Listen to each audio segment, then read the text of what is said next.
What's up YouTube, Lad Ladderson. Join me while I install spindles on my drop axle today. They're painted and they're ready to go. Like and subscribe. If you have any questions, leave them in the comments below. It's a pretty straightforward process and I'll show you how to do it. Thanks for watching. So the way I like to do it is I slide it on. If you're going to have the arms on painted already, and you have to place the bearing on the lower surface and then carefully slide it over the neck, and then once you can get the top pin in, once you can get it in the top, that means that the top of this is lined up and the bottom of this one's lined up.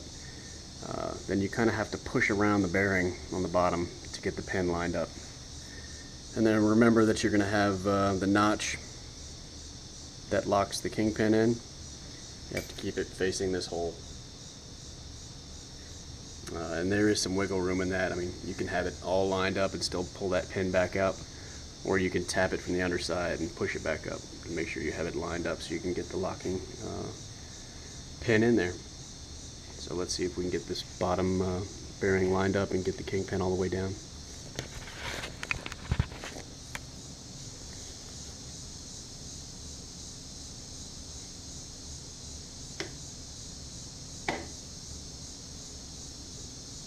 There you go. It didn't really take anything at all, but you can see, you may not be able to see, but that keyway is shifted a little bit, and if you've already pre-greased it, you can turn it. So there you go.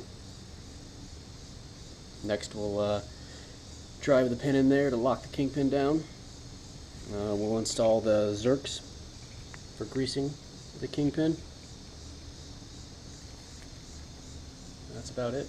Next is steering arms, rotors, bearings, and then eventually the wheel, and then eventually the calipers. I don't even have them painted, but I don't need to have them on to have it rolling. Alright, next is your locking pin. It's got a regular nut, threaded side, and then a crusher. These are universal. You can press them through the back or the front. I just think it looks better in the front. And it's got a machined end. I like to put a punch on there, or drive, flat surface, and then drive the pin in.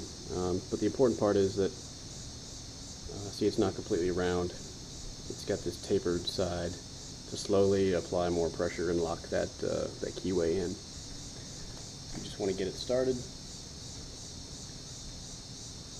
Make sure the tapered side is pointing towards the keyway.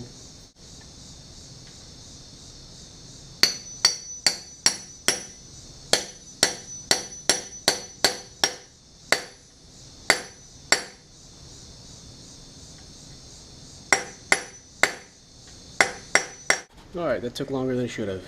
The kingpin didn't go in there square at first. Had to drive it back out, put some grease on it, and then drove it right back in. Not the kingpin, I'm sorry, the locking pin into the kingpin keyhole. So next we'll put some thread sealant on these Zrks and put them in. Alright, Zrks, or grease nipples as some people call them. It's just that. It's a way of putting grease into a joint. It's got a ball in the end. When you put the grease filler hose on it, presses that ball down, squeeze the greasing tube, and it fills that cavity with grease. So although grease coming out of it's not necessarily a bad idea, you want to keep bad things out. So better safe than sorry. Permatex high temperature thread sealant. It's just white gunk. It doesn't take much at all.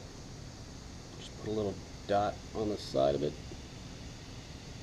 just like that, and then kind of press that around a little bit. And as you're tightening that in to the hole, it'll spread out inside of the threads and provide a seal. It's really great stuff. I love it for putting together airlines in my garage. You always have that hissing airline, not with this stuff. Same thing on the bottom one, just a dab. push that dab around a couple threads and start it into the hole.